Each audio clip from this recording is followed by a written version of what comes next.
High hello friends, welcome to our channel and our new vlog. तर मी जसं की कालच्या व्लॉगमध्ये तुम्हाला सांगितलंच होतं की आमच्या बिल्डिंगमधल्या पूजा दीदीच्या घरी इथे आज श्री स्वामी समर्थांच्या अक्कलकोटवरून साक्षात पादुका येणार आहेत. खऱ्या खुऱ्या एकदम रिअलवाल्या त्यांचं आम्हाला पहिल्यांदाच दर्शन होणार आहे. ते पण फक्त पूजा दीदीमुळे ते शक्य झालं. कारण मम्मी आणि काकी सतत म्हणायच्या की आम्हाला अक्कलकोटला कधी जायला मिळेल. श्री स्वामी समर्थ महाराजांचं दर्शनच नाही झालं. तर आता इथे जसं की श्री स्वामी समर्थच आमच्याकडे चालून आले आहे असं वाटत होतं. तर बघा इथे पादुका सुद्धा आले आहेत आणि त्यानंतर इथे दीदीच्या डोक्यावर त्या पादुका दिल्या आहेत. तर सगळे आता इथे पूजा करत आहेत स्वामींच्या पादुकांचं. बघा काही जण व्हिडिओ सुद्धा काढत आहेत. अख्ख्या बिल्डिंग मधली मंडळी सगळी आली होती. काही जणांना वेळ नव्हता पण तरीही ज्यांना होईल ते सगळे आले होते. तरीही श्री स्वामी समर्थांचं दर्शन होणार आहे म्हणून वेळात वेळ काढून इथे सगळे आले आहेत. तर बघा आता स्वामींच्या पादुकांचं आगमन होणार आहे इथे पूजा दीदीच्या घरामध्ये. तर बघा इथे सगळे फुलांच्या पाकळ्या खाली टाकत आहे. त्यावर आता दीदी इथे चालत येत आहे. म्हणजे जणू इथे श्री स्वामी समर्थच येत आहेत दीदीच्या घरी. तर बघा इथे सगळे श्री स्वामी समर्थ महाराजांचं स्मरण करत दीदीच्या घरामध्ये आम्ही आलो आहोत. तर बघा इथे आता सगळे इथे बसले आहेत बिल्डिंग मधली मंडळी आणि पादुका सुद्धा श्री स्वामी समर्थ महाराजांच्या फोटो समोर ठेवण्यात आल्या आहेत. इथे स्वामी समर्थांची आता पूजा सुरू आहे. तर इथे पादुका जे दादा घेऊन आले होते ते दीदीला सांगत आहेत की पूजा कशी करायची आहे आणि दीदी तशीच इथे पूजा सुद्धा करत आहे. तर बघा आता इथे पूजा सुरू आहे. सगळ्यांना खूप प्रसन्न वाटत होतं, छान वाटत होतं. कारण श्री स्वामी समर्थ महाराजांचं पहिल्यांदा दर्शन मिळणार आहे. खूप जण पहिल्यांदाच दर्शन घेणार आहेत. तर फ्रेंड्स, श्रीपाद वल्लभ श्री नरसिंह सरस्वती भगवान यांच्या अवतारानंतर भगवान श्री दत्त महाराजांचा अवतार होता. तर दत्त महाराजांचे श्री स्वामी समर्थ हे तिसरे पूर्ण अवतार मानले जातात.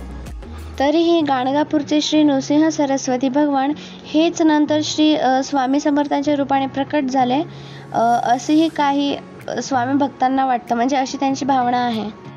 कारण स्वामी समर्थ महाराज एकदा असं म्हणाले होते की मी नृसिंह बाण असून मी श्री शैलम जवळील कर्दळी वनातून आलो आहे. हे स्वामींचे उद्गार श्री नृसिंह सरस्वतीचाच अवतार असल्याचे सुचवतात. म्हणून काही भक्तांची अशी भावना आहे आणि ते खरंच आंध्र प्रदेशातील श्री शैलम जवळील कर्दळी वनातूनच प्रकट झाले आहेत अशी मान्यता प्रचलित आहे. तर जेव्हा श्री स्वामी समर्थ महाराजांनी भ्रमण केलं होतं तेव्हा स्वामी समर्थ महाराज पंढरपूर मोहोळ असे भ्रमण करत सोलापुरात गेले होते. तर तेव्हा त्यांनी मंगळवेढा नावाच्या गावात स्वामी समर्थ महाराजांनी काही काळ वास्तव्य केले आणि त्याच मंगळवेढा गावामध्ये आता माझी रुक्मिणी माऊ पण आहे. रुक्मिणी माऊ आणि सुजाता माऊ तिथेच राहते. तर त्यानंतर भ्रमण केल्यानंतर 1856 या वर्षामध्ये स्वामी समर्थ महाराजांनी अक्कलकोटमध्ये प्रवेश केला. तर श्री स्वामी समर्थांच्या 22 वर्षाच्या वास्तव्यानंतर अक्कलकोट हे तीर्थक्षेत्र बनले आणि रविवार 30 एप्रिल 1878 रोजी चैत्र वद्य त्रयोदशी 18व्या शतकात बहुधन्य नाम संवत्सर अक्कलकोट येथे वटवृक्ष मठस्थानी मध्यान्ह म्हणजे दुपारच्या वेळेस आपल्या अवतार कार्याची समाप्ती केली. असा त्यांच्या अवतार समाप्त झाला. आणि तुम्हाला स्वामी समर्थांचं सगळ्यात प्रसिद्ध वाक्य तर माहितीच असेल की भिवू नकोस मी तुझ्या पाठीशी आहे. हे वाक्य कितीतरी भक्तांना धीर देतं. ज्यांच्या आयुष्यात कठीण प्रसंग ओढावलेले आहेत आणि त्यांना धीराची गरज आहे त्यांना या वाक्यामुळे देव आपल्या साक्षात पाठीशी आहे असं वाटतं. या एका वाक्यामुळे कितीतरी जणांचं आयुष्य सुधारतं. तर फ्रेंड्स, आता आपण थोडं व्लॉगमध्ये बघूया. तर बघा इथे पूजा दीदीने अभिषेक केला आहे पादुकांचा श्री स्वामी समर्थ महाराजांच्या आणि त्यांच्या पादुकांवर दीदी आता फुलं वाहत आहे. त्यानंतर इथे दीदीने पादुकांना हार घातला आहे. त्यानंतर बघा इथे पादुकांचे काही वस्त्र आहेत ते सुद्धा इथे दीदी घालत आहे. त्यानंतर हे बघा हे तीर्थ आहे. त्यानंतर इथे आला आहे नैवेद्य श्री स्वामी समर्थ महाराजांसाठी. तर बघा इथे त्यांना आता इथे नैवेद्य दाखवणार आहे दीदी. तर बघा इथे फळांचा सुद्धा नैवेद्य आहे. तर बघा आता त्यानंतर प्रत्येक पदार्थामध्ये एक एक तुळशीचं पान ठेवायचं होतं. तर बघा तेच इथे दीदी ठेवत आहे आणि प्रत्येक फळावर सुद्धा तुळशीचं पान ठेवायचं आहे. तर तिथे बघा धूपबत्ती लावत आहे दीदी. बघा आता इथे थोडीशी आरती सुद्धा ओवाळत घेत आहे दीदी. जसे जसे ते दादा सांगत होते तसे तसे दीदी इथे पूजा करत आहे. तर बघा इथे सगळ्यावरून इथे आता पाणी फिरवत आहे दीदी आणि श्री स्वामी समर्थ महाराजांना अर्पण करत आहेत पदार्थ. तर बघा इथे त्यानंतर दीदी इथे पुन्हा एकदा इथे आरती करत आहे